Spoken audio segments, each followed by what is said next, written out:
This is EFTM, everything for the man. Motoring, everything for the man. Welcome to EFTM. This is our first look at the BMW i8. I don't know what to call this, Bowen. Supercar, sports car, hybrid car. It's a kind of confusing piece of absolute car porn. I'm confused about the fact that two roughheads such as ours have weaseled our way into such an amazing vehicle, which you have seen in Mission Impossible and in a concept form which has now been brought to life, and here we are. You are right, Trev. What is this? Is this a Tesla with a combustion engine? Is it the future of hybrids? Is it a supercar? Well, it's none of the above, really. Because it looks like a supercar. I think let's start on the outside. It looks absolutely magnificent. I don't think we've driven anything that turns as many heads. No, it's embarrassing almost. I mean, I find that when I'm driving it, you just look straight ahead because you can just feel the eyes prying everywhere. It is. It's just people are looking and turning. So the outside is absolute beauty. It feels like it's been designed to just look awesome. Yes. Power-wise, we've got, and I'm not going to go into the details, but there's an electric motor in the front, there's a combustion motor in the back, so it's theoretically four-wheel drive when you're using all of the power available, but it's not exactly stunningly quick. I mean, a Tesla's faster in terms of electric cars, and certainly there's much faster supercars. It lacks a certain rawness and soul which you find in cars like the Nissan GTR. There's no doubt that when you fang this car around a track, which we did, you certainly hustle along at a fair rate, but it just doesn't feel like you're on the edge, like you're in any sort of danger. It feels computerized and very controlled. It's not like you're at one with the car as a kind of sports vehicle that you feel like you could set a hot lap time in. It feels amazing, like it feels super fast, but you know, it's a bit of understeer. It's not exactly the most amazingly sorted car of its look. No, look, I've got to say, it's got the traditional BMW layout. Beautiful. If you've sat in a BMW, you'd instantly feel at home. It's just as good as the 3 Series. The cruise along the streets like you are at this sort of pace, 30 kilometers an hour. It's like an everyday sedan. I think that's what I like about it, is it is very easy to drive. Now, let's be clear, the hybrid part of it, it's kind of Volt-like. Yes. Yeah, plug-in hybrid. So there is, I think, about 20 kilometers, maybe 30, of pure electric running, and that's it's super quiet. It's very responsive because it's all torque, and you can flick it into just hybrid, that electric mode. Yep. Then at speed, the combustion motor can kick in, and of course, when the electrics run out, when the batteries run out, you've got the combustion motor in it.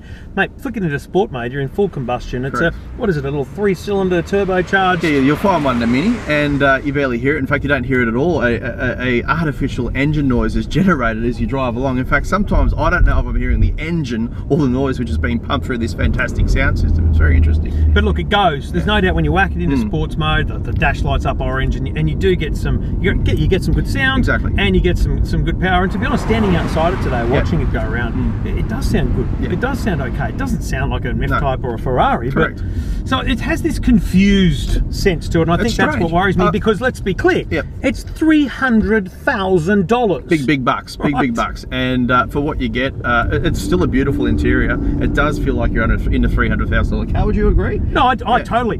Look, when you pull up somewhere and you get the eyes that you get, you feel like you're in a $300,000 car. And when you're inside it, I feel like I am absolutely. I mean, let's be clear, the doors go up. It's unconventional in nearly every sense.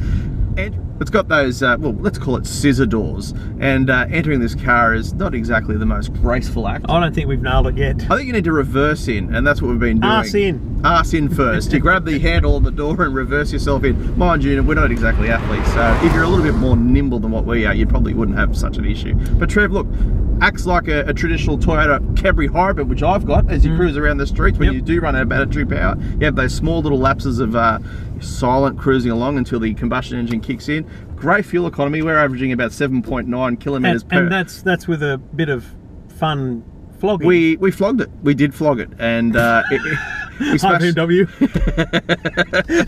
but in a responsible manner, in a controlled environment, to be clear.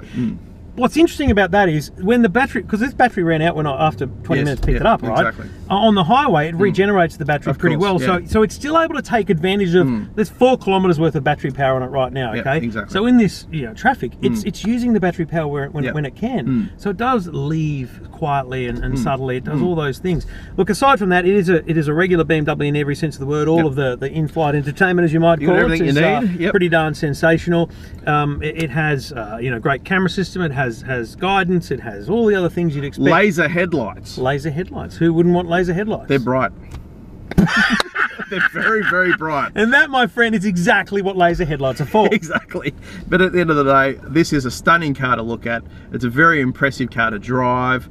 It's an actual privilege to be part of the one of the first people in the country to drive one, to be honest. Whether or not this is what the future of supercars is, I'm not quite sure. I don't think it is, but it's a step in the right direction. Look, in talking to people who buy these kind of cars, you know, spend lots of money on cars, it's interesting that its appeal is lost because it may actually be overproduced. They may make too many of them because they want to have this green credential, that it doesn't appeal to the pure, you know, high-end sports car owner. So that's an interesting part of it. I don't know what the market is. I've never really examined the $300,000 market. So Trev, at the end of the day, amazing looking vehicle, all very impressive. The hybrid technology with the plug-in ability, but do you need this in a supercar? Is this the future? I don't think so.